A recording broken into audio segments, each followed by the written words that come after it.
The sun beat down, casting a golden glow over the expansive beach. The sand shimmered like a sea of tiny diamonds, reflecting the brilliance of the day. It was a perfect day at the beach. Families laughed, children built sandcastles, and the gentle waves lapped at the shore, creating a symphony of serenity. For the clams, it was a perfect life. Nestled in the soft, warm sand, they thrived in their hidden world, away from the chaos above. Buried in the sand, they felt safe. They felt secure. The gentle ebb and flow of the tide was their lullaby, a constant reminder of their tranquil existence.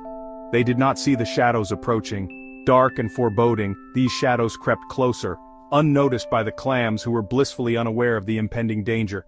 The shellfish were on the move. A determined and relentless force, they scuttled across the sand with a singular purpose. Led by the mighty lobster Crusher, they craved more space, they craved more power. Crusher, with his formidable claws and commanding presence, was a leader like no other. They saw the clam territory as the perfect target, a land of opportunity, ripe for the taking, where they could expand their domain and assert their dominance. The clams, oblivious, continued to relax.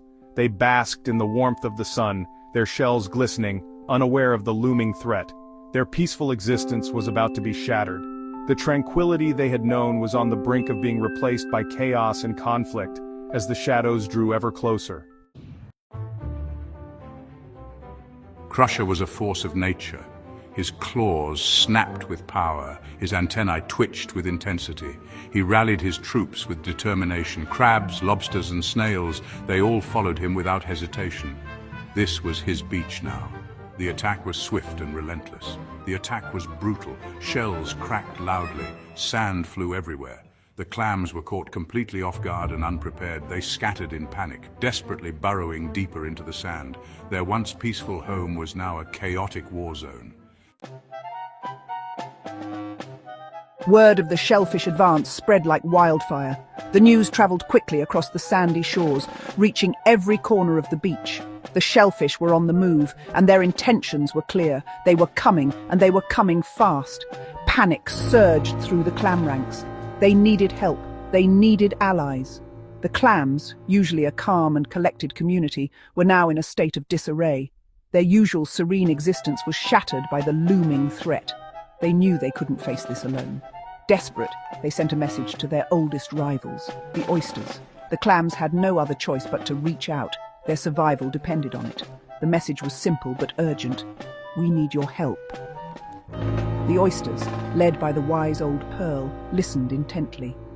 Pearl, with her years of wisdom, understood the gravity of the situation. She knew that this was not just a clam problem, it was a threat to their entire way of life. They knew the shellfish were a threat to everyone. The oysters, usually indifferent to the clams' plight, now felt a sense of urgency. They realized that if the shellfish succeeded, no one would be safe.